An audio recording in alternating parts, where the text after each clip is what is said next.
हाय। एक बार पुनः अपने इस YouTube चैनल के माध्यम से मैं आपको नेक्स्ट वीडियो लेकर के आया हूँ।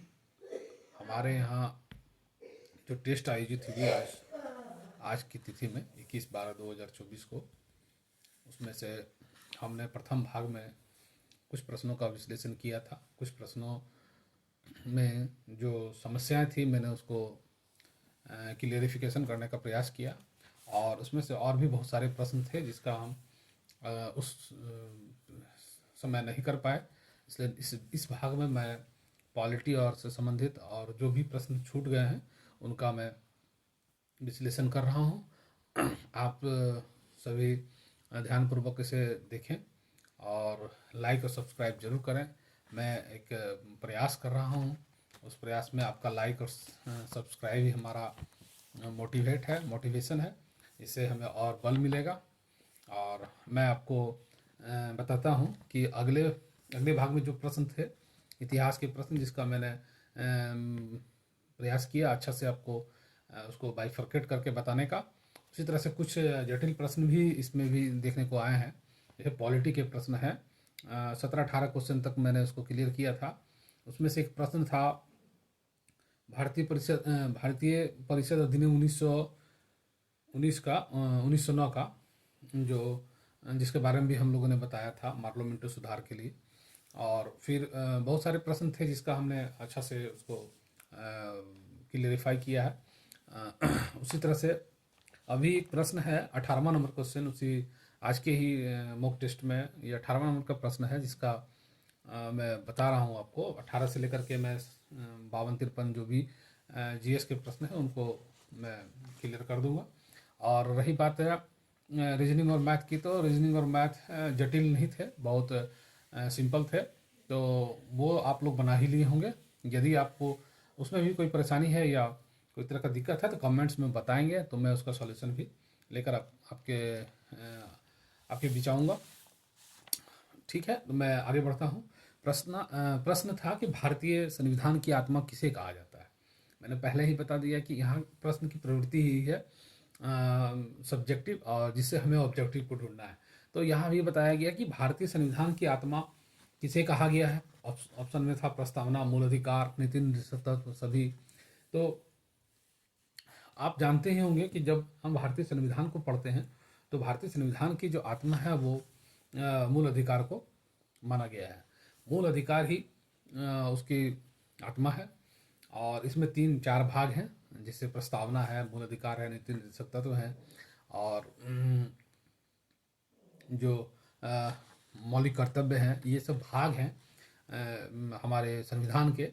इसके बारे में भी हमें जानना ही अति आवश्यक है। मूल अधिकार हमें जीने का अधिकार, हमारे जितने भी तरह के अधिकार हैं जो हमें संविधान ने दे रखा है, उसके बारे में हमें पढ़ना है। इसका संरक्षण जो है मुख्यतः जो है सुप्रीम कोर्ट करती है, सर्वोच्च न्यायालय करती है। अगर इसका हनन होता है तो सुप्रीम कोर्ट खड़ी रहती है, वो इस मामले पर वो हमारा संरक्षण करती है।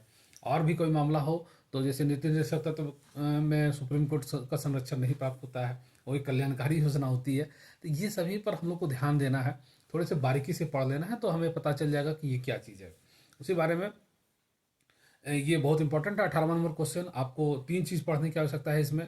एक प्रस्तावना डिटेल में पढ़ना है, नीति निर्देशक तत्व डिटेल में पढ़ना है, और एक मूल अधिकार। ये तीनों डिटेल में पढ़ना है, बहुत अच्छी तरह से पढ़ना है, बारीकी से पढ़ना है।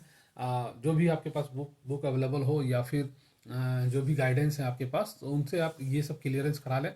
मैं प्रयास करूंगा कि प्रस्तावना, मूल अधिकार और नीति निर्देशक तत्व को बारी बारी से समझाने का भी प्रयास करूंगा। आगे इंडिविजुअल वीडियो में लेकर आऊँगा प्रस्तावना के लिए, मूल अधिकार के लिए, नीति निर्देशक तत्व के लिए, तो इससे आपको क्लियर हो जाएगा। ठीक है, फिर आगे बढ़ते हैं। भारत में लौकिक सार्वभौमिकता है क्योंकि संविधान की जो प्रस्तावना में प्रारंभ होता है, उसमें से प्रारंभ ही होता है कि जब हम प्रस्तावना पढ़ते हैं तो उसमें हम भारत के लोग, भारत को एक संपूर्ण प्रभु संपन्न, यहीं से स्टार्ट होता है बनाने के लिए। तो ये प्रस्तावना का मूल है, तो प्रस्तावना यहीं से स्टार्ट होता है। तो सार्वभौमिक का ही मतलब होता है कि सभी को हम इस भौम मतलब इस क्षेत्र का, इस एरिया का, हमारा देश का जो हमारे एरिया है, जो भूगर्भ है, इसमें यहाँ का प्रतिनिधित्व जनता ही होता है। इसीलिए बोला जाए कि हम भारत के लोग, भारत को एक संपूर्ण प्रभुत्व संपन्न बनाने के लिए, तो ये हमारा मूल है, यहीं से स्टार्ट होता है। तो इसीलिए इसको सार्वभौमिक कहा गया है कि ये सब इसमें निहित है, यानी कि जनता का ही आपका सार्वभौमिकता है, जनता ही शासक है, तो इसीलिए इसको सार्वभौम कहा गया। सीधी सी बात है। दूसरा है, हम भारत के लोग से ही स्टार्ट होता है, यही सार्वभौमिकता का पर्याय है। सार्वभौमिकता पर भी मैं संक्षिप्त टिप्पणी लेकर के आऊँगा विशेष करके, ताकि आप लोगों के ये सार्वभौमिकता है, धर्मनिरपेक्ष है, और जो मूल अधिकार है, प्रस्तावना है, संसदीय समिति हैं, ये सब बारीकी अलग अलग इंडिविजुअल वीडियो लेकर आने से आपका क्लियरेंस हो जाएगा। और फिर है आगे को प्रश्न को पहले डील कर लेते हैं। भारत के राष्ट्रपति को महाभियोग द्वारा हटाया जा सकता है, किंतु महाभियोग की प्रक्रिया को दोषपूर्ण कहकर आलोचना की जाती है। प्रक्रिया में कौन सा दोष नहीं है, ये प्रश्न आया हुआ है। प्रश्न देखिए, अब महाभियोग अगर यदि पता नहीं है आपको, तो फिर आप इस प्रश्न को बना नहीं पाएंगे। महाभियोग आपने नाम जरूर सुना होगा, ये राष्ट्रपति पर लगाया जाता है। तो महाभियोग की एक प्रक्रिया है जिसके माध्यम से हम राष्ट्रपति को उसके पद से विमुक्त कर सकते हैं। संसद के दोनों सत्रों में किसी एक सत्र में उसको लाया जा सकता है, राज्यसभा में या लोकसभा में। तो ये एक प्रक्रिया है जिसके माध्यम से राष्ट्रपति पर महाभियोग लगता है। यह एक सरल प्रक्रिया नहीं है, ये बहुत ही आसानी से नहीं लगाया जा सकता है। ये बहुत जांच पड़ताल और ये होने के बाद बहुत तरह के पुख्ता आपके पास प्रमाण हो, तभी आप संसद में, राज्यसभा या लोकसभा में किसी में आप उस विधेयक को ला करके महाभियोग लाने का प्रस्ताव ला सकते हैं। इसमें प्रक्रिया है बहुत सारी, तो आपको पहले महाभियोग पढ़ना पड़ेगा, तब जाकर के ये समझ में आएगा। लेकिन फिर भी इसमें ये पूछा गया है कि महाभियोग द्वारा हटाया जा सकता है, किंतु महाभियोग की प्रक्रिया को दोषपूर्ण कहकर आलोचना की जाती है। यहाँ है कि प्रश्न जब बनता है तो किसी भी प्रश्न के दो पक्ष होते हैं। एक होता है क्रिटिसाइज करना, आलोचना मतलब वही होता है कि हम उसके दोष, नेगेटिव और पॉजिटिव दोनों बातों का विवरण करें कि उसमें दोष क्या है और उसमें गुण क्या है। जब गुण और दोष दोनों का सम्मिश्रण करेंगे उसी को हम लोग आलोचना कहते हैं। तो ये महाभियोग की प्रक्रिया को भी उसमें कुछ दोषपूर्ण आलोचना की है कि ये दोष है, ये इसमें डिमेरिट्स है। तो कौन से कुछ कुछ जो पॉलिटिशियन थे जो ये बताने का प्रयास किए कि ये सब जो है, अभी मेरे को मुझे नाम नहीं पता है, कुछ हैं जो जिन्होंने बताया है कि इसमें ये दोष है। तो ये दोष जो जिन लोगों ने बताया है तो उसमें तथ्य भी दिए कि इस कारण से ये दोष है। तो यही है कि अगर आपने आलोचना पढ़ा है तो उसमें सारे दोष को उजागर किया गया कि ये सारे दोष है। तो आपको पढ़ना होगा कि भारत के राष्ट्रपति महाभियोग कैसे हटाया जाता है और हटाने में जो क्या क्रिटिसिज्म किया गया, क्या महाभियोग की प्रक्रिया में क्या आलोचनात्मक तथ्य आए। तो आलोचनात्मक तथ्य दोनों होते हैं। मैंने बताया कि आलोचना जब भी किसी प्रश्न का किया जाता है तो उसके दोनों पक्ष को देखा जाता है, गुण भी और दोष भी। तो जब गुण उसको देखेंगे तो ये गुण नहीं है, लेकिन यहाँ दोष की बात कही है तो अब वहाँ दोष कौन कौन से थे। तो निश्चित है कि आप यहाँ चारों पॉइंट जो देख रहे हैं उसमें से पहला था, राष्ट्रपति के निर्वाचन में राज्य विधानमंडल के सदस्य भाग लेते हैं किंतु महाभियोग प्रक्रिया में शामिल नहीं होने दिया जाता है उनको। एक ये दोष था जो आलोचना में ये उजागर हुआ है, तो ये सही था, ये उनका दोष था। दूसरा था कि महाभियोग में व्यवस्था है कि संसद का एक सदन आरोप लगाएगा और दूसरा सदन आरोपों की जांच करेगा। उसमें यह स्पष्ट नहीं है कि सदन स्वयं जांच करेगा या किसी अन्य से जांच कराएगी। ये भी एक दोषपूर्ण बात थी कि वो खुद एक आरोप लगाता है और एक उसकी जांच करता है, लेकिन इसमें कहीं व्यवस्था नहीं कि थर्ड पार्टी भी कोई जांच कर सकता है। तीसरा था कि राष्ट्रपति राज्यसभा के रिक्त स्थानों पर अपने समर्थकों को मनोनीत करके 2/3 बहुमत से अपने विरुद्ध महाभियोग पारित करने का असंभव बना सकता है, पारित करके उसको असंभव बना सकता है। ये दोष उसमें उल्लेखित नहीं है कि नहीं कोई भी इस जो आलोचना जो कर रहे थे, आलोचना करने वाले जो थे वो इस टर्म को उन्होंने आलोचना नहीं की, ये टर्म उसमें लागू नहीं था। तो ये हमारा आंसर हो जाएगा। जो आंसर कहता है कि ये उस प्रक्रिया में शामिल नहीं था। तो ये सी नंबर जो है वो राष्ट्रपति शामिल नहीं था। लेकिन डी नंबर क्या कहता है कि राष्ट्रपति को लोकसभा भंग करने का अधिकार है यदि उस पर आरोप लगाया जाए और वो लोकसभा को भंग कर देता है, जनता न कि संसद महाअभियोग लगाने वाली होगी। तो ये उसमें भी क्रिटिसिज्म किया गया है, इसमें भी आलोचना की गई कि इस बात का जिक्र किया गया है कि ये एक प्रक्रिया है। इसलिए महाभियोग पूरा आप अच्छे तरीके से पढ़ें तो आपको पता चलेगा कि हाँ ये टर्म है। फिर है 21वां नंबर प्रश्न पर आते हैं हम लोग। कहता है कि राष्ट्रपति को कौन पद और गोपनीयता की शपथ दिलाता है। सिंपल सी बात है, ये भारत के मुख्य न्यायाधीश होते हैं, सर्वोच्च न्यायालय के मुख्य न्यायाधीश। संघ सूची, राज्य सूची और समवर्ती सूची 22 नंबर क्वेश्चन है। इसमें देखिए प्रश्न दिया हुआ है, तो राज्य सूची और समवर्ती सूची और संघ सूची ये 3 सूचियां हैं। तो तीनों सूची में सबसे सर्वोपरि जो होता है वो होता है संघ सूची, और उसके बाद कितने विषय हैं वो सारे आगे बताने का प्रयास करेंगे। संघ सूची, राज्य सूची और समवर्ती सूची सभी में अलग अलग विषय हैं, वर्णित किया गया है। लेकिन संघ सूची सर्वोपरि है। राज्य सूची जो है उसमें राज्य सरकार कानून बनाती है, संघ सूची में लोग केंद्र सरकार कानून बनाती है, और एक समवर्ती सूची है जो राज्य सरकार और केंद्र सरकार दोनों का कानून बना सकती है। तो समवर्ती सूची सम्मिश्रण है, जिसमें राज्य सरकार और केंद्र सरकार दोनों बनाती है। लेकिन उसमें क्या है कि समवर्ती सूची में अगर कोई विधेयक राज्यसभा में पारित है और उसको लोकसभा में पारित कराया गया है तो लोकसभा का ही वैलिड होगा। किसी भी विधेयक को, किसी भी कानून को बनाने में यदि लोकसभा पारित कर देती है तो लोकसभा का ही विधि मान्य होगा, राज्यसभा का मान्य नहीं होगा। यही इस प्रश्न का सार है इसमें। तो कोई भी विधेयक अगर राज्यसभा बनाती है और उसके लिए अगर समवर्ती सूची में लोकसभा उसको पारित कर देती है तो लोकसभा का मान्य होगा, राज्यसभा का मान्य नहीं होगा। उसके बाद समवर्ती सूची की किसी विषय पर राज्य विधानमंडल द्वारा निर्मित, यही क्वेश्चन है। 23 नंबर भी उसी से संबंधित है, तो निश्चित है इसका आंसर यही होगा। किन स्थितियों में संसद राज्य सूची के विषयों पर विधि निर्माण कर सकती है। अब कहता है किन स्थितियों में, है ना।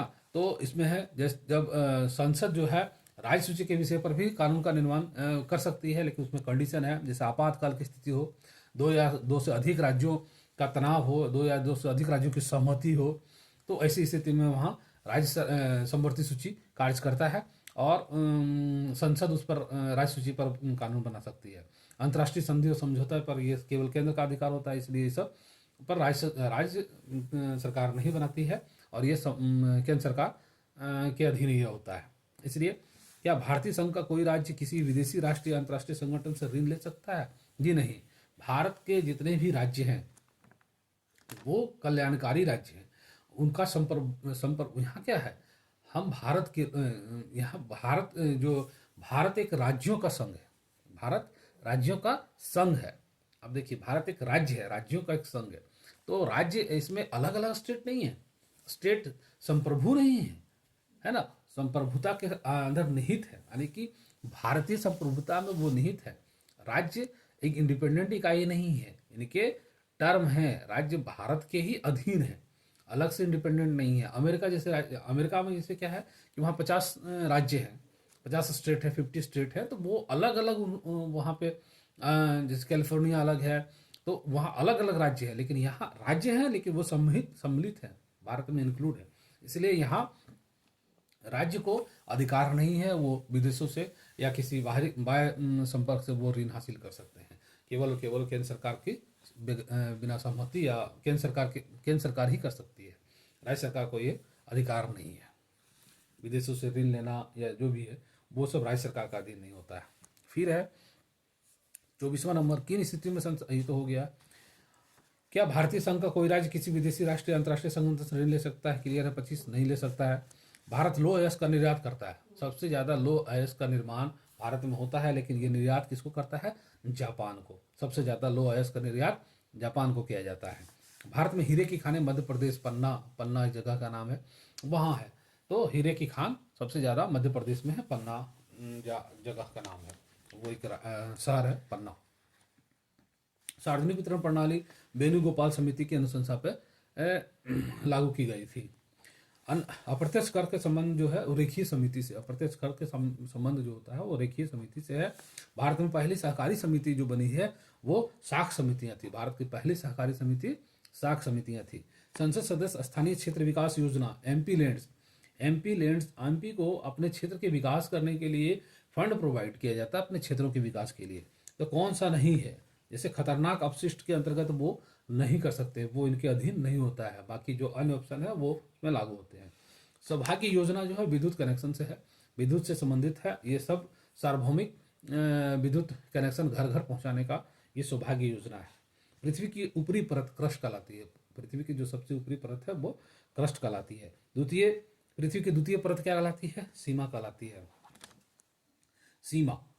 शास्त्रीय रूप कौन सा है? शास्त्रीय मतलब नृत्य को शास्त्रीय नृत्य के रूप में बताया गया है, जिसमें से ऑप्शन के अनुसार मणिपुर जो है वो शास्त्रीय नृत्य है, बाकी सभी क्षेत्रीय नृत्य है। जो भांगड़ा है, गिद्धा है, छऊ है, झारखंड का छऊ है, गिद्धा आपका जम्मू कश्मीर का है, और भांगड़ा शायद पंजाब का है। तो ये सब जो है क्षेत्रीय नृत्य है, यानी कि राज्य विशेष नृत्य है।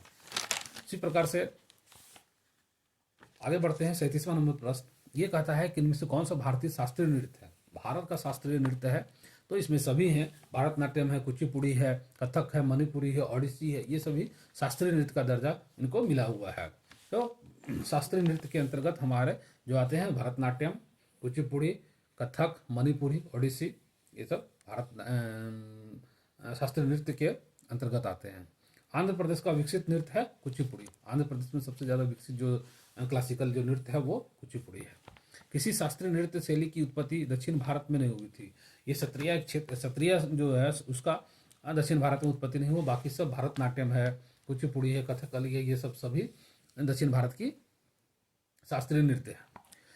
लतीफ़ा खां का संबंध सारंगी से है। लतीफ़ा खां जो का है, ये सारंगी वादक थे, सारंगी बजाते थे। तना का उदाहरण जो है आलू है। आलू इसमें तना का सबसे बेस्ट उदाहरण माना गया है। पत्ता गोभी खाद्य पदार्थ संग्रह जो करता है वो पत्तियां करती है पत्ता गोभी के लिए। और वर्तिकाग्र सदैव खुरदुरा और चिपचिपा होता है। वर्तिकाग्र एक जननांग होता है, तो वर्तिकाग्र हमेशा खुरदुरा और चिपचिपा होता है। ये कीट परागित पुष्पों में होता है। जो कीट है वो परागित पुष्पों में पाया जाता है, उसमें खुरदुरा और ये तभी ये अपना क्या एक दूसरे को आदान प्रदान करके जो है क्या उसको बोलते हैं, अपने जैसे संतति का उत्पन्न करने का प्रयास किया जाता है, अपने जैसे प्रजाति को उत्पन्न किया जाता है। तो ये एक प्रक्रिया है। उसके बाद है विडाल टेस्ट। विडाल टेस्ट का संबंध जो है टाइफाइड से है। डिक टेस्ट का संबंध है स्कारलेट फीवर से है। और टॉनिकेट टेस्ट का संबंध डेंगू से है। और डेंगू बुखार से एलिजा टेस्ट का संबंध एड्स से है। ये हमारा 44वां नंबर का प्रश्न था, इसका आंसर है। 45वां नंबर में था रक्त का थक्का बनता है विटामिन के की कमी से। विटामिन के अगर कमी हो जाए तो रक्त का थक्का नहीं जमने लगेगा। और एंटीबॉडीज जो होते हैं, एंटीबॉडीज जो जिसको प्रतिरोधक करते हैं, प्रतिरोधक क्षमता उत्पन्न करते हैं, ये प्रोटीन्स के बने होते हैं। भोजन एक प्रमुख अंग है कार्बोहाइड्रेट का। खाने का जो प्रमुख अंग होता है वो कार्बोहाइड्रेट कहलाता है। आनुवंशिकता का नियम मेंडल के द्वारा दिया गया है। मेंडल जी ने आनुवंशिकता का नियम प्रतिपादित किया था। डीएनए संश्लेषण के प्रतिपादक कॉर्नबर्ग हैं। डीएनए संश्लेषण के प्रतिपादक कॉर्नबर्ग है। वातावरण में प्रकाश का विसरण जो होता है धूलकण के माध्यम से होता है। जो विसरण होता है प्रकाश का वो धूलकण के माध्यम से। चंद्रमा से आकाश का भाग जो दिखाई देता है वो काला दिखाई देता है। एक गोलाकार वायु का बुलबुला किसी कांच के टुकड़े में अंतस्थापित हो, उस बुलबुले से गुजरते हुए प्रकाश की किरण जो है वो किस और अपसरित होगी, तो वो अपसारी लेंस की तरह दिखेगा, अपसारी लेंस की तरह उसका नेचर होगा। ये हमारे 40-50 प्रश्न थे जो आज के टेस्ट में मुख्यतः आए हुए थे। इनका सॉल्यूशन ये बताया गया है। इसलिए इसमें प्रयास है कि हम लोग ऐसे ऐसे प्रश्न को दें ताकि आपका जो है दोनों पक्ष मजबूत हो जाए। एक विश्लेषण करने की क्षमता और दूसरा है जो ऑब्जेक्टिव टाइप का प्रश्न है। बहुत सारे कुछ प्रश्न है जिसका आंसर सीमित है, ऑब्जेक्टिव है, तो वैसे प्रश्न को आपको कंठस्थ रखना पड़ेगा, मुंह में रखना पड़ेगा। जैसे अभी प्रश्न आया था डीएनए संश्लेषण, तो मुंह में होना चाहिए कॉर्नबर्ग का है ना। मानसिकता का नियम मेंडल का है, तो ये सब मुंह में होना चाहिए। तो इस तरह के प्रश्न भी बारीकी से आते हैं, और ये सब प्रश्न जो है मिस होने के चांस ज़्यादा होते हैं। मतलब जब एग्जामिनेशन में क्या होता है कि ये हम वन टाइम को जो प्रश्न है अगर उसको मिस कर जाते हैं तो हमारा सिलेक्शन इससे अवरुद्ध हो जाता है, क्योंकि वो इजी होता है, और इजी प्रश्न जब हम स्किप कर जाते हैं, छूट जाता है, तो जिससे हमारा सिलेक्शन अवरुद्ध होता है। ये आज के टेस्ट का था। आप लोग से यही है कि आप लोग प्रयास करते रहिए, मेहनत करते रहिए, टेस्ट देते रहिए। टेस्ट देने से आपको अपना मूल्यांकन पता चलेगा। आज के टेस्ट का जो है जो रिजल्ट है वो पब्लिश होने वाला है, और बहुत बच्चों ने अच्छा किया है। उनका मार्क्स पब्लिश करेंगे, बताएंगे कि अच्छे रैंक उन्होंने प्राप्त किया है। इसी आशा के साथ आप लोग तैयारी करते रहें। धन्यवाद। आप लोग मेरा चैनल को सब्सक्राइब और लाइक शेयर जरूर कर दें। धन्यवाद सर।